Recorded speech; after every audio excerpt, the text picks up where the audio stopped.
Good morning. Well, we have traveled the world today to look at 2050, and we were just in Norway. Let's turn now next door to Sweden. I think this goes, Matt, into the category of when things go a little bit weird. Today in Sweden, 4,000 people got up and got out of bed to go to work with a chip implanted in their hand. It's about the size of a grain of rice. It fits right here between the thumb and the forefinger. And for those people, they replaced their house keys. They didn't need keys today. The chip replaced their Metro card and their train ticket, and it replaced their employee badge when they got to work. In fact, I was surprised to learn the other day that the entire railway system of Sweden is outfitted to handle these human microchips. It's kind of astonishing. So if we're going to think about the world in 2050, there's a guy in Sweden we need to meet. His name is Johan Esterlund, and he's the CEO and founder of a company called Biohacks. He manufactures and implants all of those biochips in his fellow Swedes, and he's been working with companies and governments all around the world. We have him coming to us live today from Sweden. There we go. Good morning, Johan. Can you hear us? Hi, Carolyn. Good. Well, thank you for joining us. He's sitting in his home right outside Stockholm this morning.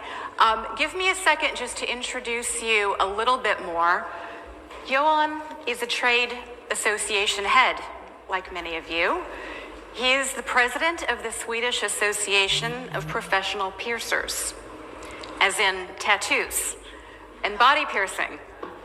And it turns out that was great background for what he does now in his company.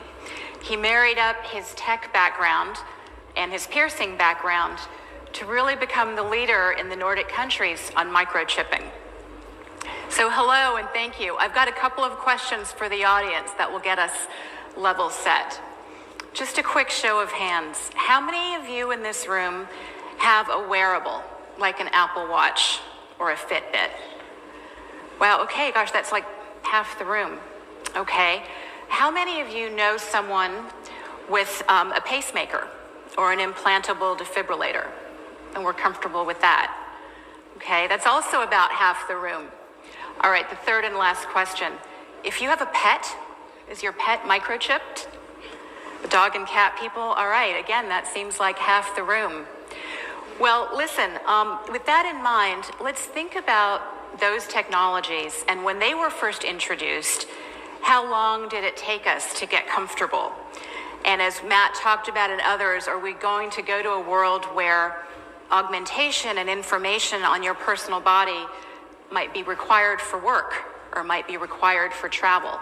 We've got someone here to talk to us about it today. We found him through a lot of media coverage. He's been covered in Time Magazine. He's been on CNN. He's talked to folks at Davos, and he's agreed to come today. He couldn't be here live. But let's go. Johan, tell us, what's the 101? What are the basics on how these chips are inserted? How much does it hurt? Can you get them out? How much do they cost? Give us the 101. Well, it's based on NFC technology, the exact same technology you'd see in cashless vending machines and passports. And it's about the size of a grain. About $150 to $200, and we try to follow the Big Mac Index. And it's not harder than getting your ear pierced. And it's easy to remove if you get sick of it. Wow. Okay, so it's the equivalent of read-only documents, is what you told me on the phone the other day. But if 4,000 people in Sweden have done this, is there something cultural? What is it about the Swedish society that has made that country so accepting of these biochips? Well, I'd say one, we spend 9 months out of the year indoors inventing stuff. We're a perfect breeding ground for technology. I mean, we did create Skype, the music streaming platform, Spotify, Sony Ericsson, one of the first and biggest mobile phone operators. And I just guess we have kind of a high trust in our government, and we're not afraid of it being taken advantage of. Interesting. I think we have a different situation here with all of our concerns about data privacy. We'll talk about that in a second. But here's a question that probably many people in this room are asking, which is, aren't wearables enough, or even fingerprints? Why do we need to go to having something foreign like that implanted in our bodies? Well, you'll never get up to immutable ID with a wearable, and I guess if you take it into account the value you want to push, like we just got bought 5% from Icon Gold Reserve. They're a company that made a cryptocurrency based in gold. So you can literally move metric tons of gold in sub-seconds and immutably identify the ones doing it. So just the financial sector part, where you reduce transaction times and interaction times with up to 90%, should be well enough to get it. And that you can get rid of your car keys and house keys and all of the plastic cards you carry. So if I have a chip implanted, do I decide what to load onto my chip? Yeah, definitely. I mean, just with an app or a platform, you decide to go fully incognito, just use it for your door lock and your one of these padlocks, if you will, or a secret wine cellar, or you just use it for commercial purposes, travel, plane tickets, loyalty cards, and self-checkout in the cafeteria. Well, we've identified really 3 use cases that Johan is working on. The first one, as he described, is for individuals who want the convenience of not losing their house keys again or getting on the train more quickly. But the second interesting one is employers. There are several companies in different countries around the world, including here in the US, who've offered microchipping to their employees on a voluntary basis, of course, to replace an ID badge, as I mentioned, to pay for things in the company cafeteria, maybe to gain access to a secure part of the company. But the third use case that Johan has been working on with a few countries is governments and first responders. So you can imagine being able to quickly identify a dementia patient who may have wandered, or a child that's been lost, certainly refugees at the border who may have no identity papers and need and benefit from that immutable identity. And people have also been imagining a world in the next couple of decades where governments could use biochips to protect national security documents and other information. So I think we're just on the cusp of this with those 4,000 or so in Sweden. But Johan, tell us, how soon will we see this in the United States? Well, it's not really new. It was invented in the States in 1984, 85 by Jerry Thunberg. And back in 2004, your FDA approved a microchip that was paired and associated with a social security number for first responders to be able to instantly identify blood group and counterindications or allergies for patients. I mean, the infrastructure is already there. If in Sweden, if a horse gets hit in the street, first responders would scan it and they'd instantly know everything. Medical history, daddy horse and mama horse, everything in between. If I lose my wallet and I get picked up in the street and I don't have any ID, I'm a John Doe. Well, having that digital voice can actually save lives. Well, with that in mind, you had a question you wanted to ask the audience. I think this might be a non-shipping crowd, but why don't you go ahead and ask? Well, I mean, with a little bit of imagination going forward, who of you would opt in to get a microchip to lose your wallet and keys, and maybe even have it as an opt-in for your employees? Wow, that's interesting. Pretty surprising. Maybe Maybe a third of the room. All right, I'm surprised, but this is giving faith, because there's another question at the end of this about who's going to step up to do this. I really wish I could be there. Well, as we all know, data privacy is one of the most contentious issues that we face, certainly here in the United States. And our legislators are trying to keep up. The Chamber, in fact, over the last couple of months has brought together about 200 companies around the table to draft model legislation on that very topic. And our Technology Engagement Center recently delivered that to the Hill. And Axios reported just this past weekend in a new poll that almost 60% of Americans say that the protection of their privacy and protection of their data has reached a crisis point. So let me ask you about what's the regulatory and legislative environment that you see happening for microchips, certainly in Europe where you are in the EU, but also in other parts of the world? I'd say we're kind of working in a regulatory gray zone right now. So we're really trying to promote a beneficial regulatory framework to promote this technology, because we do see the awesomeness of it. It has such incredible potential that really unparalleled in several segments. I'd say I worked with regulation and legislation in the piercing industry for almost 15 years. And while doing this, we've gotten way further in basically 6 months, which shows the commercial interest in pushing this forward.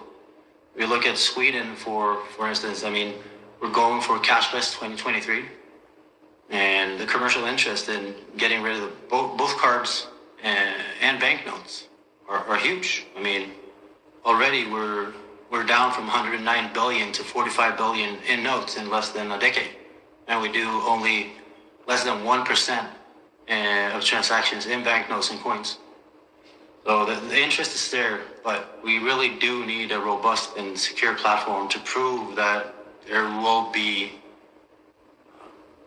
full and sturdy protection of integrity and data privacy.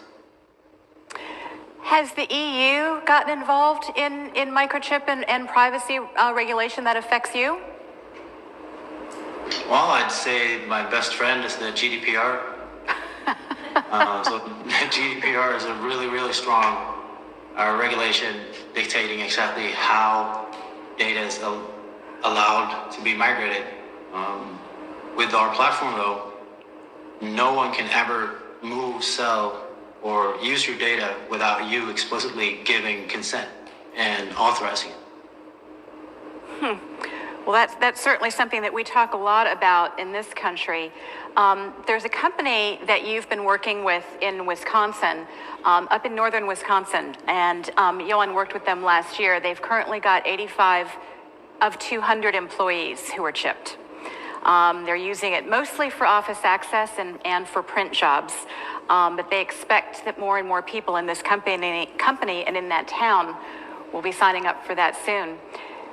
In Arkansas and Maryland, in the past couple of months, state legislatures have passed bills talking about how employers can or cannot microchip employees. And what's interesting is that no companies in those states are yet chipping, but those legislators said that they were so concerned about getting ground rules in place early that they took those steps. Are there any countries that you're working with, national governments or international organizations that are coming to you?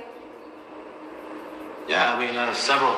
Just the other week, I had representatives from Japanese Railways come over to get a private presentation on how our ecosystem could impact Japanese infrastructure in a good way.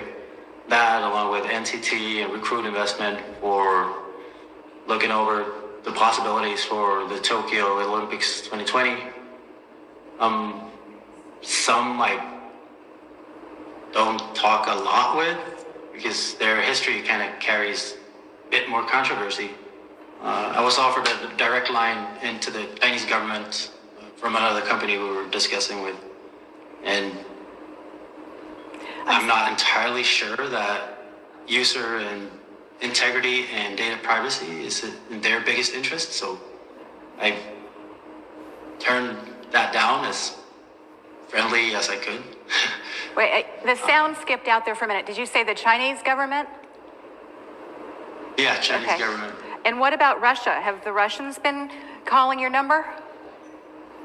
Yeah, a couple of times. So they have this mobile company with 200 million users, 197 million users to be exact. They wanted to interview me on exactly how everything worked and how ready I was to start implementing in Russia. And again, you know, I do favor choice and democracy and kind of free will. So we ended that conversation. That was that. Well, we've got a couple of minutes left. Let me close out by asking, how will this be different in 2050? I mean, if you went to 4,000 users in Sweden and you know, probably 1,000 more around the world in just your first 18 months, what's it going to look like in 2050? I'd say technology, since technology already started moving into the body for novelty and just effectiveness in your everyday interactions with your digital surroundings, I'd say 30 years from now, it's more a conversation on what type of implant you have, because depending on what type of job or what type of sports or you're interested in, I'd say we'd be hyper-connected and informed about our body's status in real time if you chose to. And that alone would save trillions annually in just preventing cardiovascular disease. So you mean the early warning systems of health? Is that one of the areas you're working in? Yeah, definitely. I mean, that's one of the most interesting ones, because if you kind of get a couple of pointers before it goes south really fast, you don't have to end up in a really bad place. All right. Well, he really wanted to be with us today. He just couldn't get here from Sweden on this particular trip. But he's told me a couple of stories that pretty much every time he talks to a group like ours, everyone kind of laughs a little bit and says, gee, I wonder. But then people come up to him privately afterward and say, how does it work exactly? Maybe I could try a chip. And he just gave a presentation to some executives at PwC. And afterward, the head of Europe for the firm approached him and said, you know, I think I'd like to give us a try. And so now that guy's chipped. It's how he gets into his office each day. So Johan, can we just decide now that you'll come back a year from now and do a live demo? Oh, you just say the word. All right, well, it won't be me, I can promise you that. But maybe we'll have some brave soul here. Actually, we had a few more people than I would have anticipated who might try it. So you can think about it over the course of the next several months, and maybe we'll have what they call in Sweden these chipping parties, where people get together and get chipped all at the same time. And you'll be here for that, right? Oh, definitely. It'd be my honor. All right. Well, thank you so much for your time. Thanks for calling in from Sweden.